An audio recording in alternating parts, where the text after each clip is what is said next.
Connaissez-vous vraiment toutes les vertus du pardon? Garder rancœur peut vraiment être très handicapant.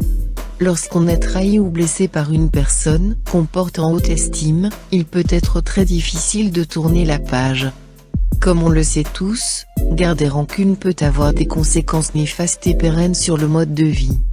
Le manque de pardon peut en effet impacter négativement les relations conjugales, familiales et parentales.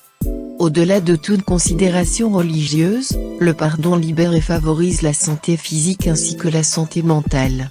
Voici quelques bienfaits du pardon pour le mental et le corps.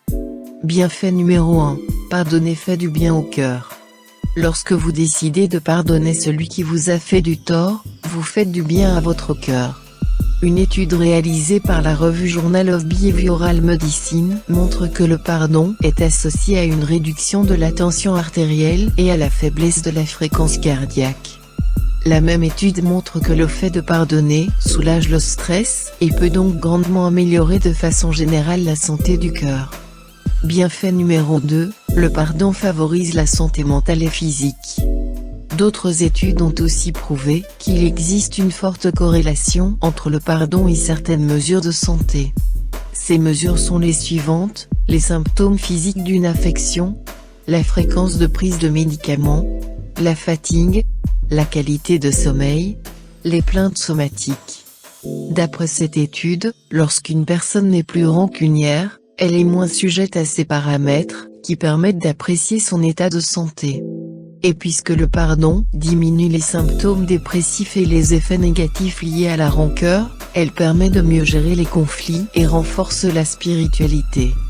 Bienfait numéro 3, pardonner aide à tisser des relations plus constructives. Il ressort d'une étude publiée dans le Personality and Social Psychology Bulletin que le pardon permet de cultiver de meilleurs sentiments. D'une part, le pardon permet d'être plus optimiste. D'autre part, il aide à restaurer les pensées et les comportements positifs vis-à-vis de la personne qui vous a blessé.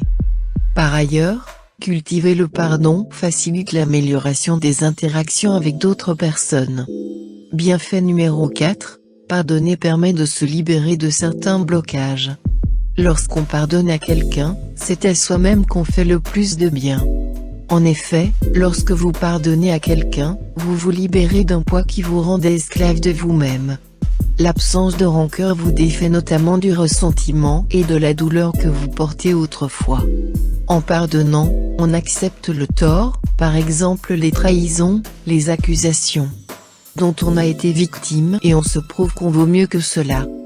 Grâce au pardon, vous concluez aussi un épisode douloureux et vous vous engagez plus sereinement dans une nouvelle étape de votre vie. Ainsi, en pardonnant aux autres, vous faites du bien à votre corps et à votre esprit. Il ne sert donc à rien de garder rancœur. Contrairement à ce qu'on peut penser, le fait de pardonner nous donne de la valeur. Vous n'êtes pas obligé de vous rapprocher de celui qui vous a offensé pour pardonner. Vous pouvez pardonner dans le secret, car le fait de lâcher prise ne veut pas toujours dire renouer le contact. En plus de pardonner à ceux qui vous ont blessé, vous devez également penser à vous pardonner vous-même. Faites-vous donc du bien en pardonnant aux autres et à vous-même pour vous engager dans un meilleur projet de vie. Et voilà. C'est déjà la fin de cette vidéo. Nous espérons qu'elle vous a été utile. Si vous connaissez d'autres vertus du pardon, partagez-les avec nous dans les commentaires. N'hésitez pas à cliquer sur la cloche de notification, si ce n'est pas encore fait. Ainsi vous ne raterez aucune de nos prochaines vidéos. À bientôt.